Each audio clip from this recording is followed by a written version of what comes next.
All right, there we go. Before I turn this over, just want to remind you to keep yourself muted. And at the end of the conversation, we will have time for questions. So you can either add those in the chat or unmute yourself at that time to ask. If you do have to hop off early, that's no problem at all. We are recording this call, so we will make sure to share it with everyone who registered so you can watch anything you missed or revisit part of the conversation. Along with the recording, we'll be sharing a Google Doc with all alumni and students who registered. And in this doc, you'll be able to add your LinkedIn profile, your email address, however you'd like to connect. And you'll also be able to see everyone else's information. So we hope you'll use this as a resource. If you're looking for a mentor or willing to be a mentor, add that in there. If you have a great professional resource to share, go ahead and put that in. Anything you think might be useful to the group. We hope you'll use this to make connections and to expand your Westover network. So before we get started, I want to introduce our moderator, Christine Dahl. She is a member of the class of 1982 and an interior designer and the owner of Christine Dahl Interior Design. She is also a member of the Board of Trustees and as the chair of the Master Plan Committee, oversaw Westover's summer 2017 renovations, as well as the renovations of the Student Commons, Red Hall, Lee House, and other spots on campus. Christine is also the mother of Andy Dahl, class of 2014, who some of you know. And we are so thrilled to have her moderating this panel with our awesome panelists today. So with that, I will turn it over to Christine.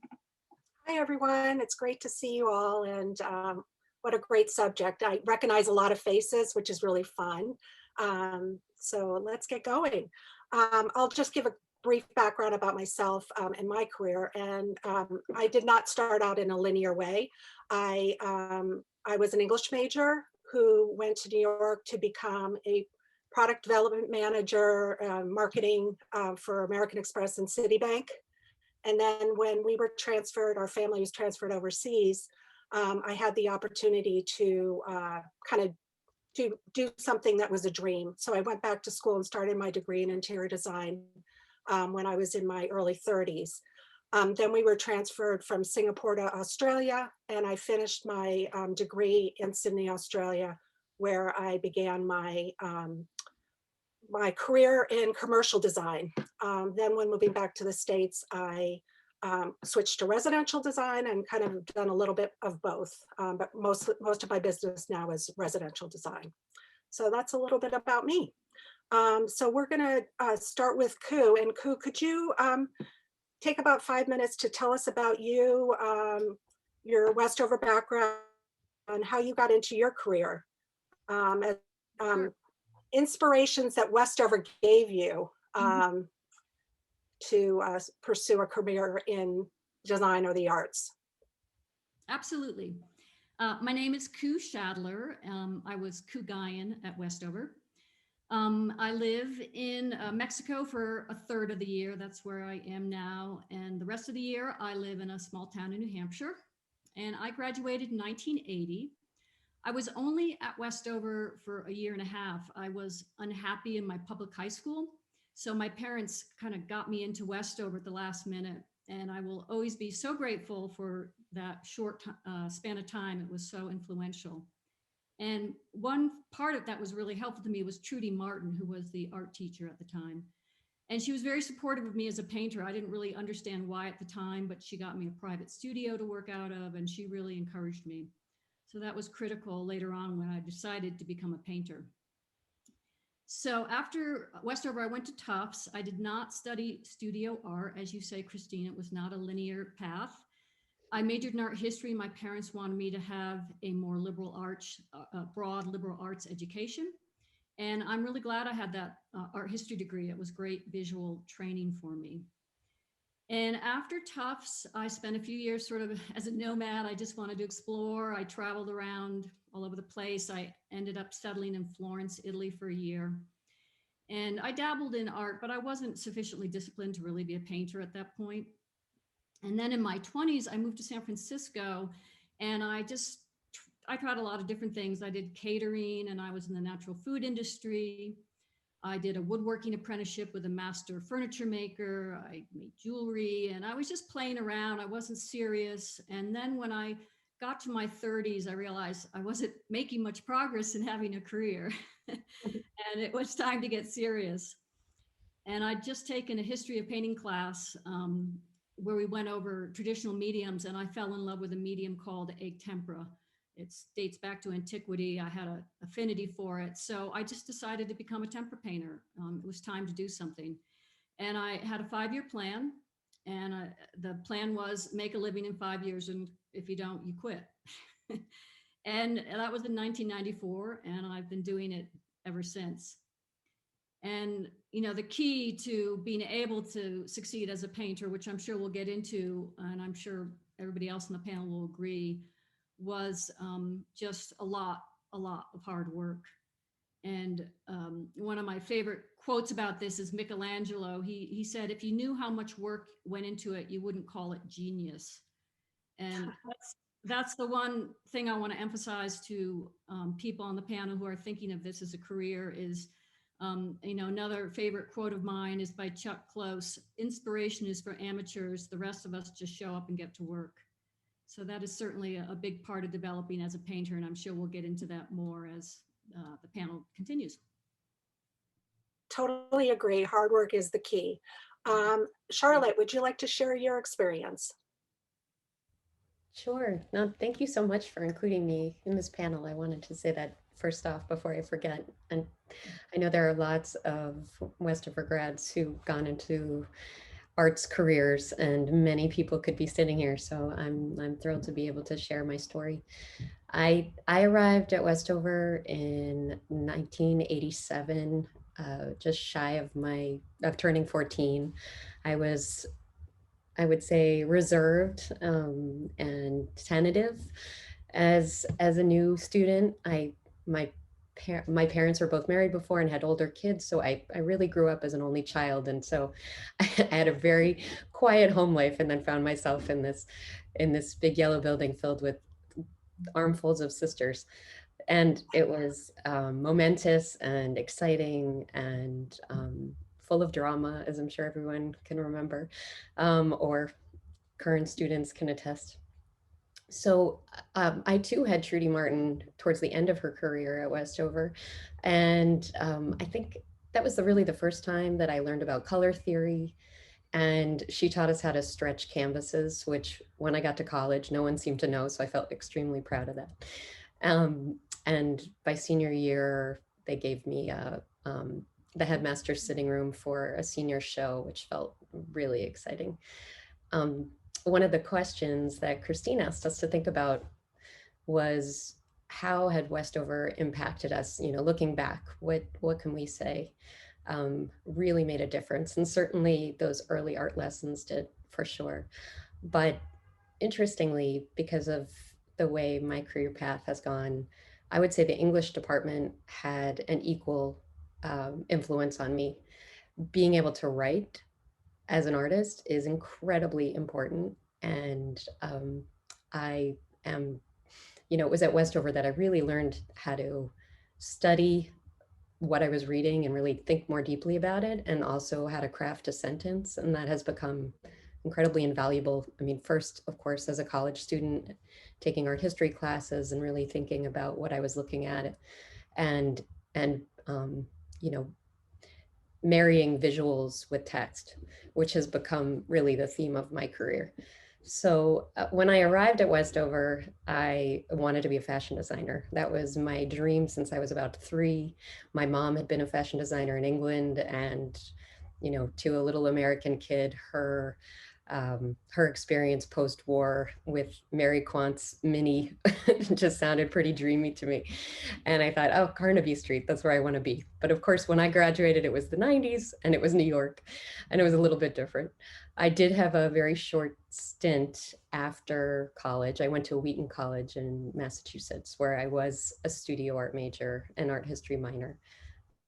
It's worth saying that my half brother, who's a great painter, had gone to art school, but when he graduated, he was completely confused about what to do next. And so I was kind of talked into going to liberal art school after Westover. So I went to Wheaton, studied painting, and did all sorts of other studio art classes that I might not have if I had gone straight into fashion. So I went begrudgingly, but I'm looking back, it was a good choice.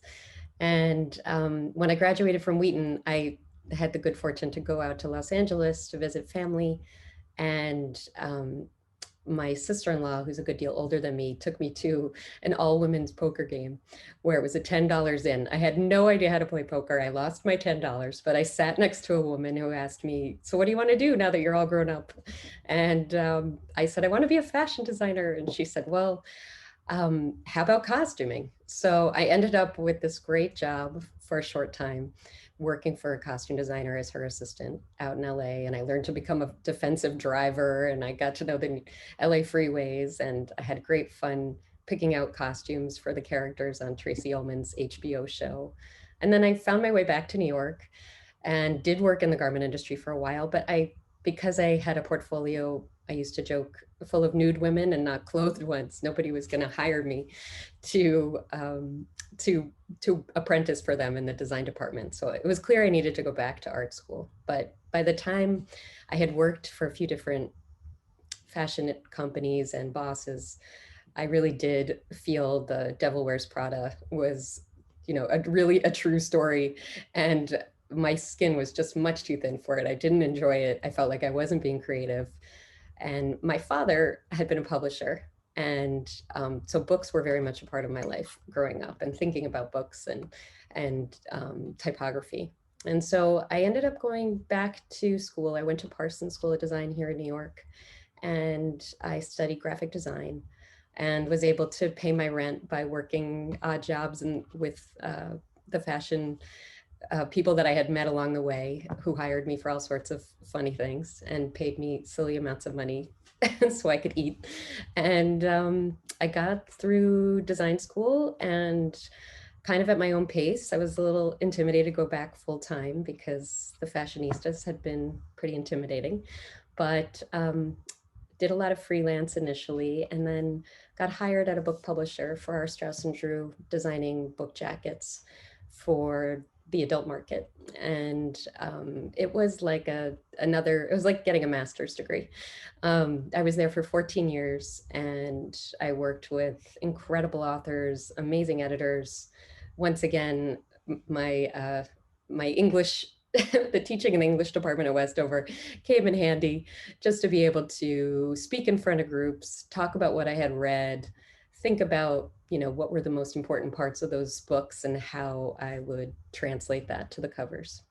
And about 6 years ago, I started my own design firm. I left FSG and started a firm with my best friend from Parsons. And so we do a lot of book publishing work.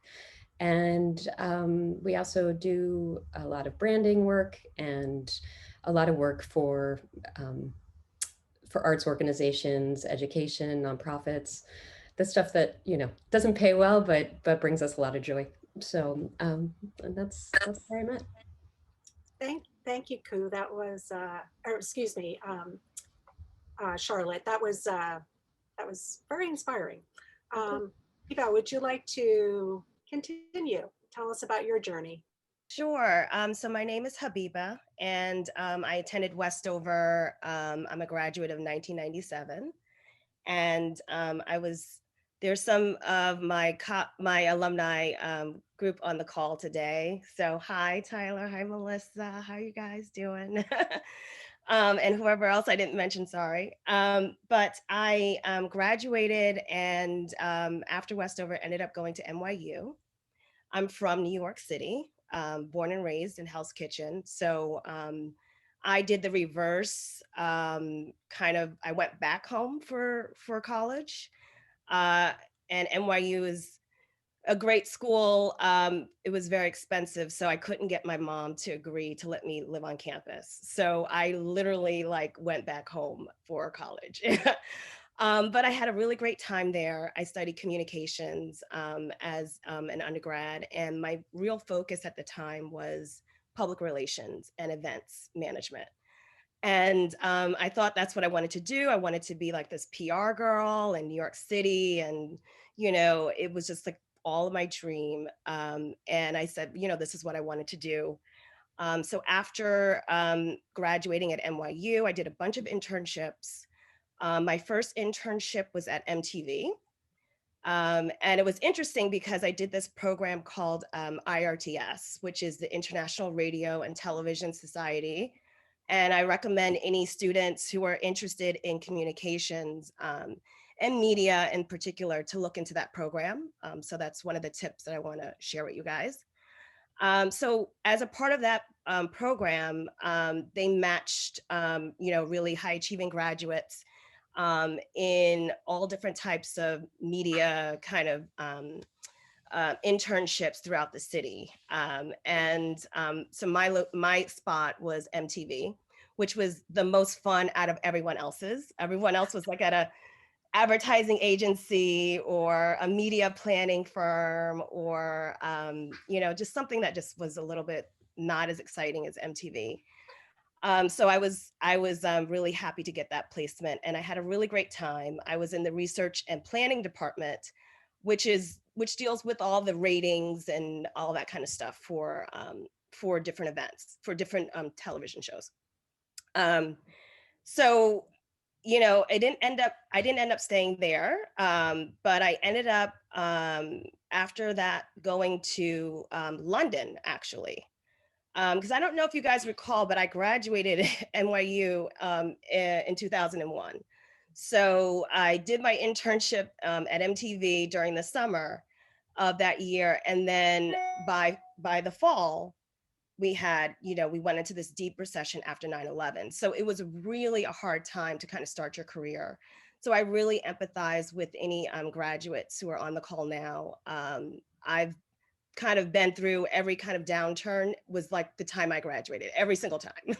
Even when I graduated grad school, same thing. So but a lot of interesting things happen when you have those kind of challenges. So I really hope that students won't get discouraged. So it made me very creative. It made me very resourceful. And I figured out I was applying to jobs everywhere, couldn't get anything. There was like nothing happening. There was nothing moving. And so I really went into a lot of manifesting and a lot of soul searching and thinking about where I wanted to be and what I wanted to do. And I made a list of places that I wanted to live and be. And London was on that list. So was Brazil. And I didn't know how I was going to do it. I didn't, I was a college grad. I, didn't have any real experience. I had some internships. I didn't know what I was going to do. I didn't know how I was going to get it. But I kept saying, you know what? I'm just going to keep telling people that I meet that this is what I want to do. And I kept doing that. I was at a New Year's Eve party, and I told this girl at the party, she was a friend of a friend. I didn't know her. I told her, yeah, I want to move to London or Brazil. And she's like, well, I've not been to Brazil, but I did a program in London for a year. It's called the Mountbatten Internship Program. And, you seem like you'd be great for it. And I was like, whoa, what is that? And I was like, you get paid? She's like, yeah, you get paid. You work somewhere. You're going to study at Cambridge or whatever. And I was like, this is awesome. Like, yeah, of course. So I signed up for that. I applied to that and I got in. It was a very competitive year too for that particular cohort, because again, no one was really working. It wasn't, so it was a really great group of people. So the program was graduates from the US would go live and work in London for a year. And graduates from the UK would come live and work in New York City for a year. And it was an amazing program. I loved London so much. I was matched with a PR financial firm. Not exciting at all, but I enjoyed the experience, and I really enjoyed the people who I met there. I really met a really amazing group of people, and that's something that I also want to share with with everyone, is that it's really about the people who you meet and you make connections with, and that's really what it's all about. You could be working at the most prestigious place, but if you hate the people there, it's not worth it. It's not right for you. So that's something that I learned along the way. So anyway, I'll just move forward. After that, I ended up finding it hard to stay in London. I wanted to stay, but I couldn't. So I ended up coming back, and I got a fellowship with Reuter Finn, which is a public relations firm. It's like, okay, this is what I want to do. I'm at this really top firm. I was in this executive training program. I enjoyed it, but I didn't love the clients that I was working on. The clients, I was in the branding department, and I was working with Gerber and McKinsey. So they're very different types of clients. But I, learned a lot about what a PR firm was like and what that work entailed. And I didn't love it. So I knew that I just needed to keep kind of searching for the right fit. So I started, I had interned at Bloomberg before I went to London. And I got the philanthropy and corporate event bug. I loved working there. I had no idea what corporate philanthropy was. And that was my first exposure to it. So I really wanted to get back into that. So I applied to a number of different corporate foundations, and Goldman Sachs was one of the foundations that I applied to. So I went in for an interview with the CFO at the foundation. His name was Charles Foster. And, we had a really great connection. We had a great interview. And I was finally shortlisted. It was between myself and another candidate for this role. It was a program assistant role. And so I really wanted this job. It was very prestigious. It's like all I wanted to do. I was like really putting all this energy into it and just manifesting it. And I was really obsessive. So after I found out I did not get the role, the person who I interviewed with, Charles Foster, I sent him a lovely thank you note and cookies, because I said, because he was so helpful. He was like, he helped correct like a spelling error in my resume. Like he was just like rooting for me. I have no idea why. But he was really rooting for me. And he said to me, he's like, well, I'm not going to be here forever. I'm going to keep your name in my Rolodex or whatever. And I'm going to reach out to you when, in the future. And I was like, okay, sure, Charles. Okay. No problem. But I believed him. Why would he lie? Why would he tell me he was going to try to help me and he wasn't? So I was like, okay. So I just let that be what it was. And it was a couple of months later. Mind you, I'm completely broke, no job. Like it was rough. It was a very rough period of time living at home with my mom. And so I get this email from Charles Foster's assistant, and he's now moved on to a new role. He was at an organization called Abyssinian Development Corporation, which I was kind of familiar with, but not really. It's a nonprofit development corporation in Harlem, and very prestigious, very amazing work that they do in Harlem, with affordable housing and all terms of holistic services. And so anyway, I got an email from his new assistant saying that there was going to be this event, this grand opening at IHOP that they were opening up in Harlem. It was the first IHOP that was opened in X amount of years, and it was financed by these Black doctors, and Abyssinian was a part of they were a part of the ownership structure of this group. So they were having a grand opening for this new IHOP. And the assistant said that Charles wanted to invite me to this IHOP, and that maybe I could, meet the people at Abyssinian, and maybe he could figure out a way for me to get in there. So I'm like, okay, sure. I don't know what Abyssinian is, but I Google it, search it. I'm like, okay, this sounds really cool. This is really amazing. Let's see how this goes. So I go to the IHOP, and I'm going into the door, and there's balloons there. There's all this stuff. There's all these people. There's government people. There's all these people who are there because it's a big deal. And the first person I see is Yesenia, who is my, and Melissa, can you unmute yourself? So can you tell the people who Yesenia is? We can't hear you. We can't hear you. Oh, okay, she doesn't have sound, okay. So Melissa, so Yesenia is Melissa's sister, and Melissa is was my roommate at NYU. I mean, I'm sorry, at Westover. So it was so shocking to see Melissa's sister there. And then it was more shocking to see Melissa there. I'm like, what is this? What is going on? This is too random. This does not happen. This is absurd. And mind you, Melissa and I were not friends by the end of Westover. So it would have been the first time I'd seen her since we graduated, like literally the first time I had seen her since 1997. Like, that's crazy. And, you know, we didn't keep in touch, you know, after graduating. Like there was no, like, I didn't have her email address, you know, like there was none of that. But when I saw her, it was love. Right, girl? It was just love. It was just love. I don't know where that love came from because we did not like each other. But I don't know what it was, but you know, time heals all this stuff and everything. And sometimes when you see someone who's from a different part of your life and they show up in another part, it just feels so good.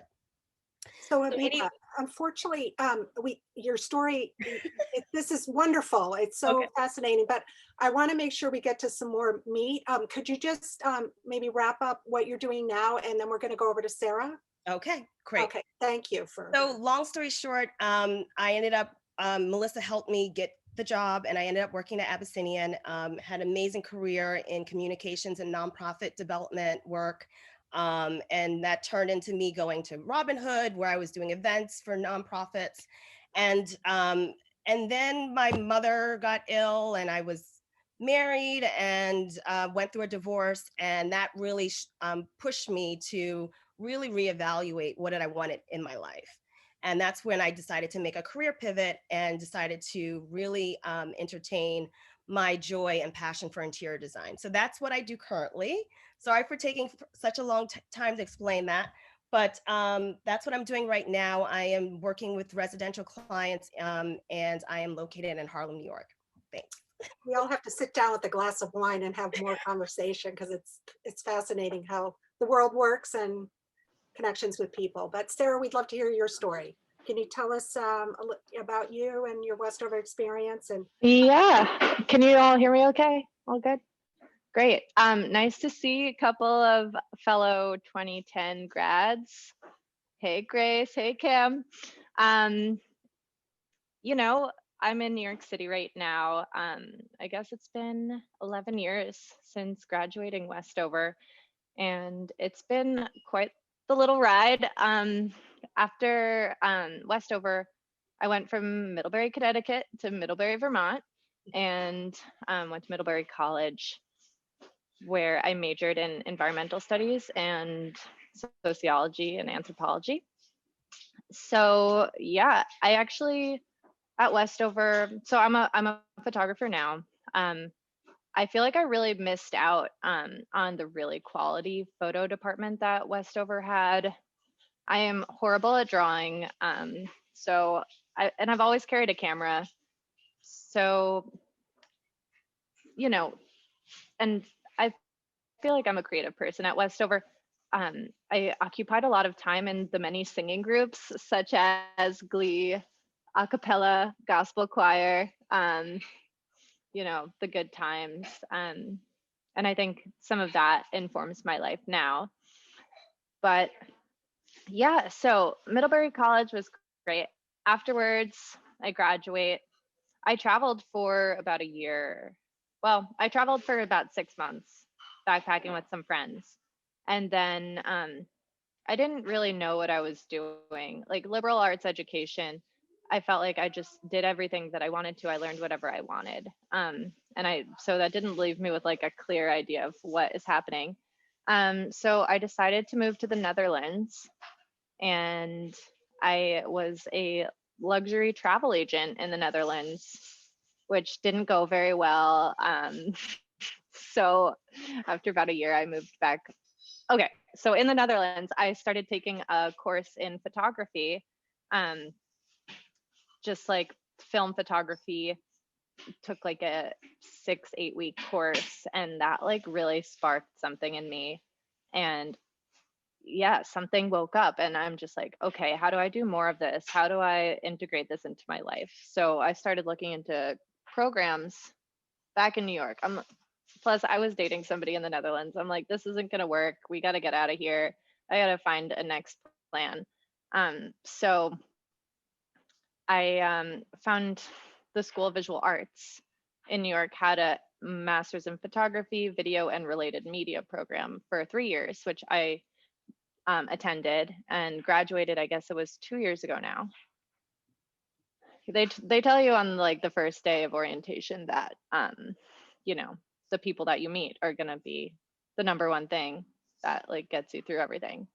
And I think I really lucked out because my best friends from school are now my partners in what I do now.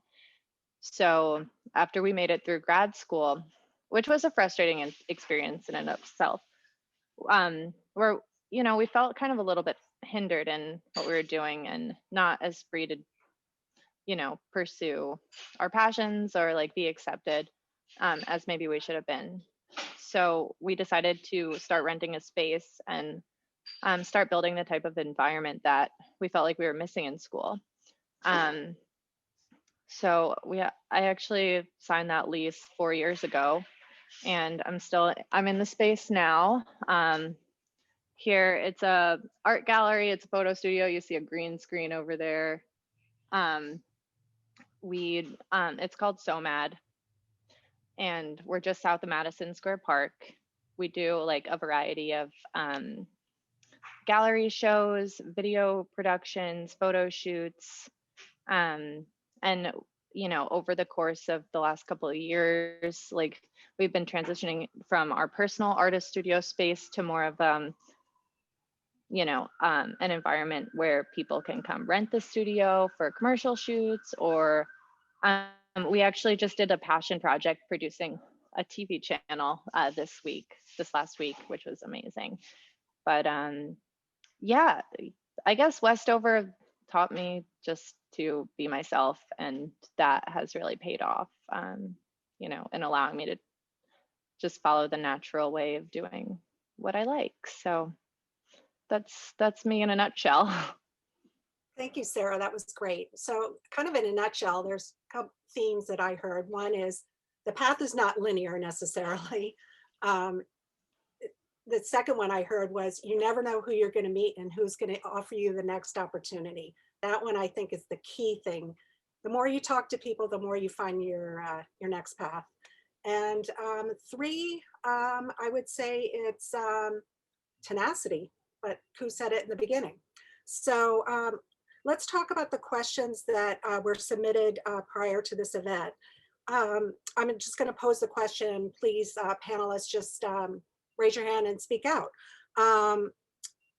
So what is it like balancing the business side of a creative job? How do you deal with all the realities of running a business and being creative and having the energy for the creative side of the business? Someone want to answer? I'll go first. Okay. Well, I don't think, at least for me, I've ever found a perfect balance, because there's always more you can do to improve. In my case, I'm a painter. There's always more you can do to improve as a painter. And there's always more to do as a business person. And the bottom line is, the more you do on the business side, the more potential success you have. And I know, particularly in my field of being a painter, there's a little romance about the idea that a gallery will find you and bring you breakfast in bed and make sure you're rich and successful. But galleries, there's a world of good painters out there, and they have their pick of painters. And so you have to be the one to make it happen and convince the gallery and be very responsible. They don't want to deal with irresponsible people. They have enough to do. So there's always, for that reason, tons to do on the business side to promote yourself, tons to do on the artistic side. But I don't mean that to sound discouraging. I am never bored in my job. My job's always interesting to me. So I don't think there is quite a balance, but there's plenty of interest. Agreed. Anybody else want to share some perspective? I'll speak up. There's one thing, I think my daughter's on this call and she would vouch for it, that in the interior design business, of course the creative is important, but in the end, these are big bucks and this is hard work. You know, you're responsible for orchestrating a lot and the stakes are high. And if you didn't pay attention to the business end of this, it could be a real disaster. So not to be scary, but using being just as aware of the business management and client psychology, how to deal with your clients, is just as important as the creative end. Yeah. Anybody else want to add Yeah. any? Charlotte? I think Charlotte had her hand up first. Okay. Would you like to go? Charlotte? Sure. Yeah. Either way. I was just going to say that it requires two brains. You know, there's your creative brain and your business brain, and it isn't easy. You know, especially if you're a creative person, because you want to spend more time doing that work and less time you know, in QuickBooks, for instance. So I you know, as a small child, decided I don't need to know math. I'm going to be an artist, you know, and it's a cliche, but I can't say math was one of my best subjects at Westover, and that did not serve me well. You know, they should teach business in art schools. They do not. And so you really end up leaning on people to help you, accountants and bookkeepers, you know, and you have to sort of trust that you've chosen the right people to help you with that work, because it's difficult, especially if you add, you know, a mate and children on top of that, and COVID.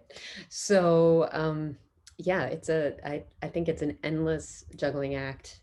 And you know, while it's fun to see how much more money you may have made one year versus another, when you're working freelance, when you have your own business, as many people on this call probably know all too well, it's, you know, you've got too much work and then you don't have enough. So it's like the feast or famine problem. Absolutely. Yeah. Habiba, did you have anything you wanted to add to what's been said? Yeah, just quickly, I wanted to say that because I started my career in communications and nonprofit management, and you know, I was working at these large organizations, I really lean back often on those skills and all of that knowledge that I gained earlier in my career, and have been able to see it as such an advantage to myself now in running a business. Now what I do is I, you know, take all those learnings that I got from those jobs and now apply it to myself. And it's really something when you take what you've learned and you apply it to yourself. It's really exciting. I think everyone should have a business. It doesn't have to be profitable, but everyone should, you know, take their energy and put it into themselves, literally invest into yourself. And so all I would like to say is, even if the job doesn't seem related, there's always something that you can grab from that will serve you later. So just keep that in mind. Great. Could anyone speak to, give advice to our audience about how to move from an in-house firm position as a designer to becoming your own business owner, let's call it? So making that transition, is it a leap of faith? Is it you have to follow your gut? What drives, and what advice would you give the audience? So I would say that, you know, like what I just mentioned, I think the best way to get that confidence to go out on your own is to have that expertise and skills from the job that you have. So, really take that advantage, that opportunity to learn and soak up as much as you can, because you can then use it for yourself, and apply it later on in your career.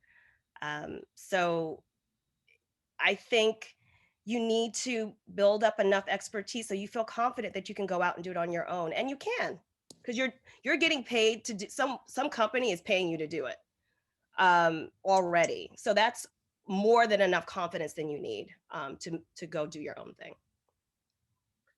Yes, that's so true. And I think most importantly, we have to realize that it's okay not to know the answer and to be stumped. Every day, there's something new that comes about. You know, a client asks you, which fabrics can you have with a cat so it doesn't scratch it up? And all of a sudden you're like, I never thought of that.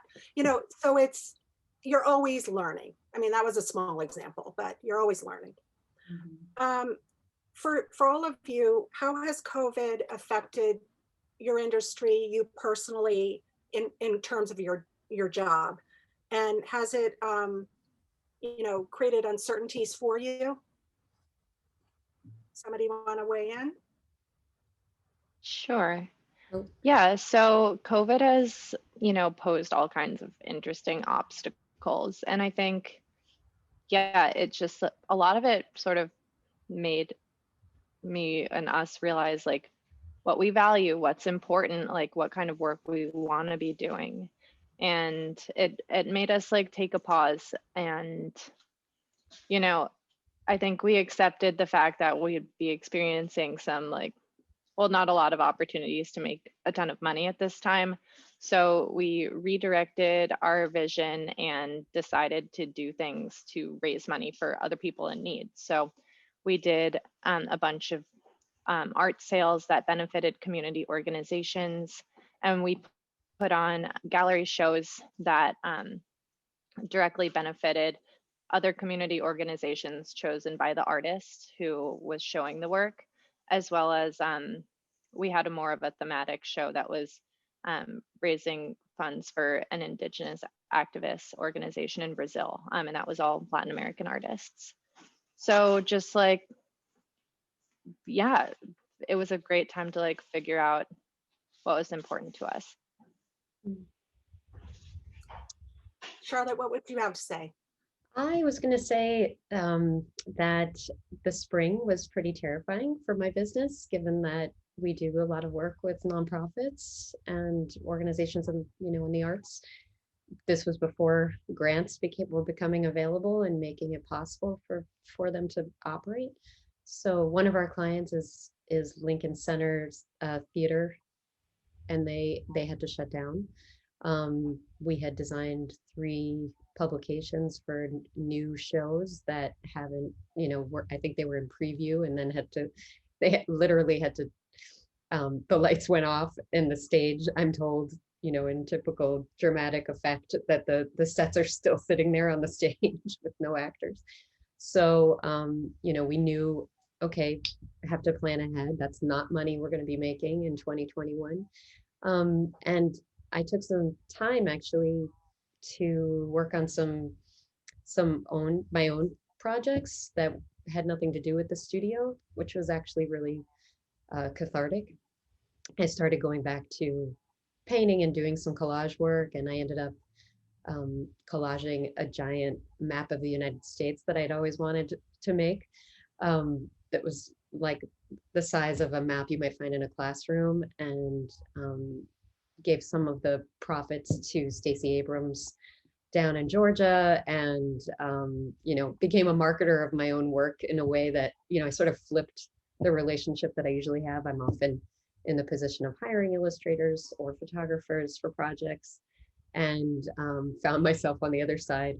So it was a really interesting spring and summer. And then who would have guessed that books would suddenly become a really profitable industry to work in? It turned out everybody was buying books and finding solace in them. And so some really interesting book projects came about, and a book publisher needed us to design their logo and think through some strategy for them. And so, as I think all of my fellow panelists have said, you sort of never know what the next day is going to bring. And that always kind of spurs me to try to like push myself and get the work done that's on my plate, because I never know who's going to call in the morning. And I have a really hard time saying no, saying no to any job. Everything sounds interesting to me. There's always a creative way to approach a problem, and that's, that's what makes my job really rich. Yeah, I've found the same, that COVID has made me busier than I've ever been. Hmm. People are in their house, they're nesting, they're looking at that ratty couch and going, "Oh my God, I've got to sit." Right. They want home offices because they're working from home. They want a home gym. Um, you know, there's all kinds of interesting projects that are popping up, and at this point, 7 days a week. So it's a lot going on right now, but you have to take it when it comes. Um, so anybody want more, or should we move? Why don't we talk about job searches for people who are interested in this field? So what would you give, what advice would you give to people who are interested in pursuing um, a career in your industry?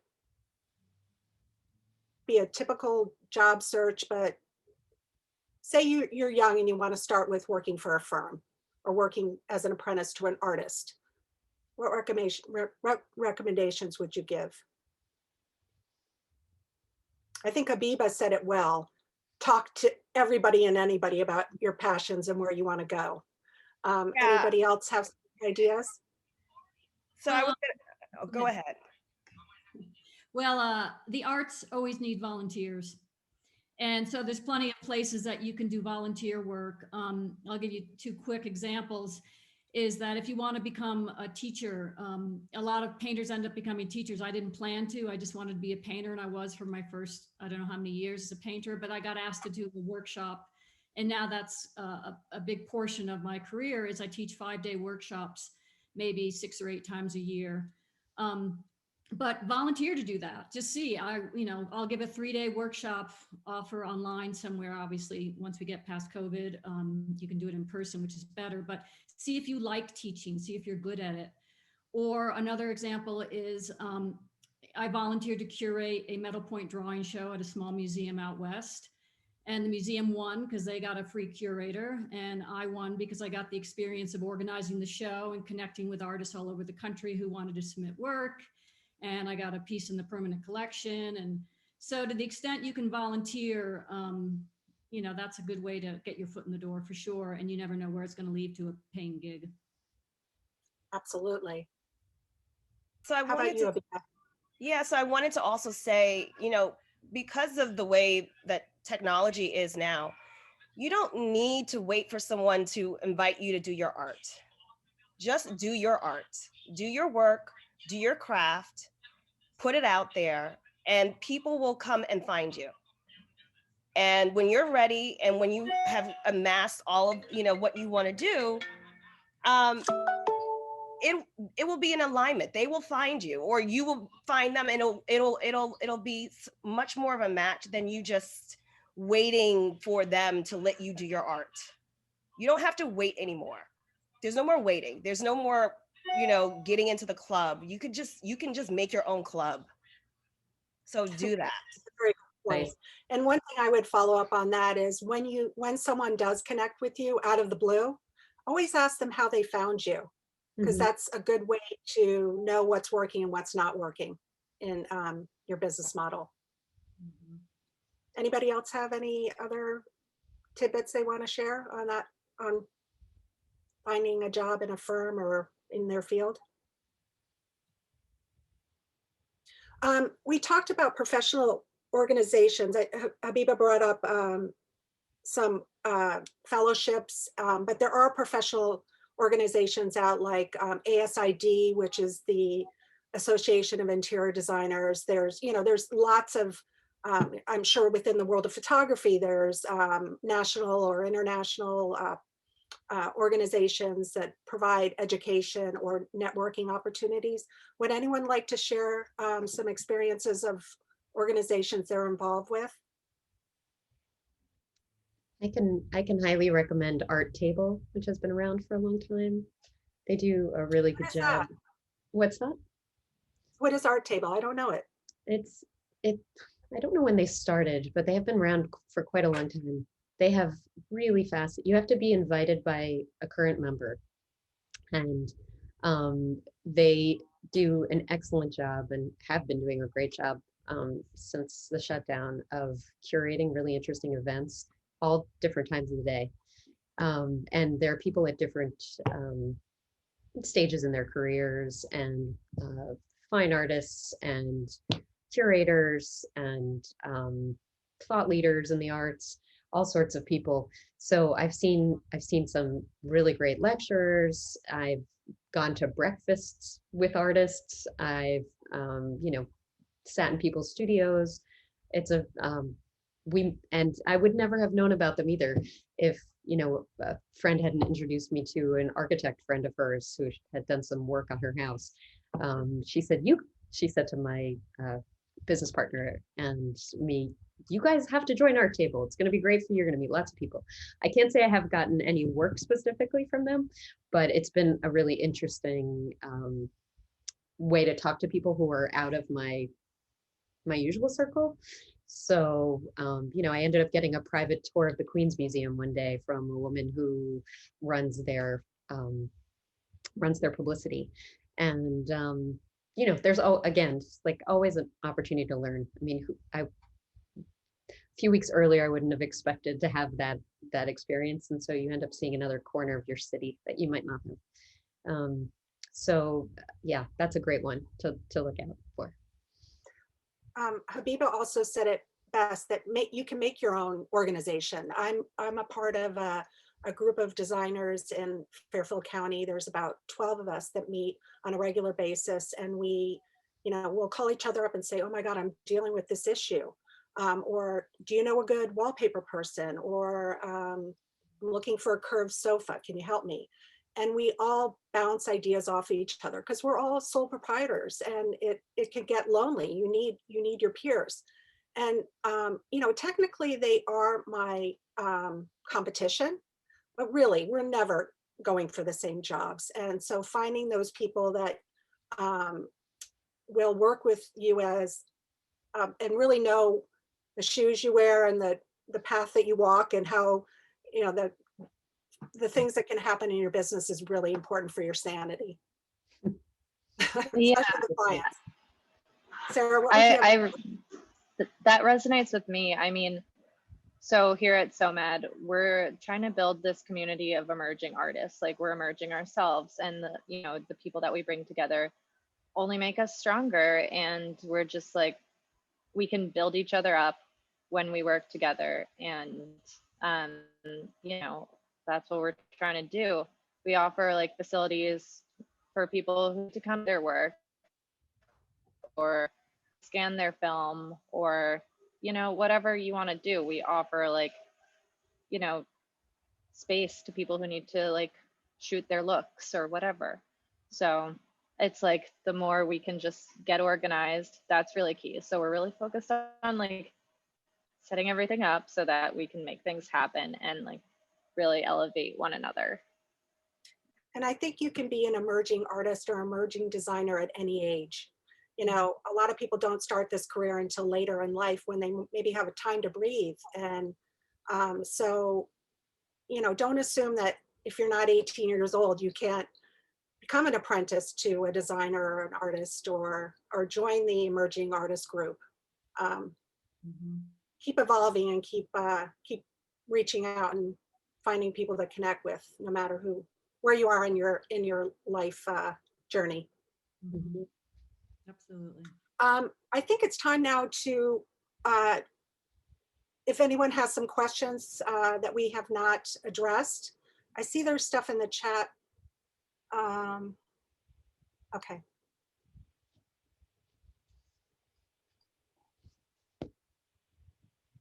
Would anyone like to unmute themselves and ask a question? Okay, one person asked, well, what kind of fabrics do you use when you have a cat? That made me laugh. So I will tell you, anything that's like a microfiber that they can't get their nails in is one thing. But anything that's slippery, so velvets, but as long as they can get like their nubs into it, it doesn't work. But that was, I'm sure someone has a more important question to ask. Can you give an example of surprising effect of client psychology? Oh boy. You wouldn't believe it. We could tell you stories that would curl your hair probably. But in a nutshell, I would say when you smell a rat, run. You Yeah. really have to use your radar when you meet with a Mm. client, no matter how much money they have, That's no right. matter how fabulous the project looks. If you see something that doesn't feel right, follow your instinct and find a way to duck out. Mm. And you know what? There's red flags when you're meeting with a client. Yeah. The more you do it, the more you recognize those flags, and then you can be like, "Oh, I see what's happening here. We're not a good fit." And Yeah. you know, you bow out in a graceful way, Yeah. but it's you will end up really regretting it and also probably costing something out of your own pocket if you don't watch yourself. You know, as my husband always says, people with a lot of money, which tend to be those who hire interior designers, have a lot of money for a reason. They like to hold on to it. So you got to be careful that you're dealing with someone who understands your value, what you're bringing to the table. Doesn't just see you as like, oh, she's just an artist, she can just paint that, or she's just good at colors. You know, it's a hard business, and make sure that you protect yourself. Contracts are key. Yes. Contracts are key. Yeah, even as a painter, I have a contract with all my galleries. I have contracts with portrait commissions, and when I do teaching gigs, yeah, absolutely, always get a contract. Or if you don't want to hire a lawyer, you can call it a teaching agreement or something like that. But at least it tends to keep people in line a little bit. And assuming that you know what your market value is and your pricing is competitive, don't don't hold your own against people that try to bargain with you, because it never goes in a good direction. That's one of the red flags for me. If someone's trying to get my price down right away, if they're asking for friends and family discount and I'm not a friend or a family, I mean, you're not for me. Absolutely. You don't want to invest in this service. You probably should watch a webinar or something, but that you're not ready for me. Yeah, a lot of times people think of the arts as you're just talented. You can just do it. Like, oh, you know, Sarah, you're a really good photographer because you have a good camera. It's more than that, you know. So there's a lot to this business, a lot to being a successful designer artist, and you know, make sure you respect yourself and do not compromise. Let's see what else. Anybody else have any questions? Let's talk some client psychology. Anybody else? Koo, within the art, when you're selling a painting, for example, what kind of client issues could you run into? Well, I want to mention two things about psychology. One is exactly what you're all saying, is that mostly the people who collect art are wealthy people, and I'm very grateful for them. But you run into these problems of people expecting you to be a color copy machine when you do a portrait commission, or wanting, you know, the stories I could tell, as I'm sure every one of you could, about you're lucky to be an artist. I don't even know why I have to pay you. Crazy things like that. So you do have to stick up for yourself. But also on the note of psychology, if people out there want to be a painter and you go into teaching, as I have, 5-day workshops are a great venue because you still get to be a full-time painter for the most part. But you're mostly going to be dealing with the psychology of the student. As much as you're teaching painting skills, you're dealing with a lot of people who want to be painters and don't know how to be and are frightened or hurt. Or it's a lot of psychology in the classroom when you're teaching people how to paint, which I've come to love, to help people get over these fears of their creativity or disappointments. But that's another piece of the psychology question when you're in the art world, if you end up being a teacher, as I have. Any form of design, you're giving a little piece of yourself. So it is very personal. We're at 1 o'clock. Carrie, do you want to wrap up? Yes, we will say a quick thank you so much to all of you for participating today. This was such a wonderful conversation. And if any other questions do come up, or if you'd like to connect with any of our panelists about something they talked about today, we will make sure to include their websites and LinkedIn pages on that Google Doc we will share out so that you can all connect and continue the conversation. But thank you so much for being here today. This was very inspiring, and as someone who's not involved in art, very informative too. Opened my eyes to a whole new field. I feel motivated and inspired. So thank you to everyone, and thanks, fellow panelists. Thank you. This was Great great. to see you and great to meet you. Thank you, Okay. Westover.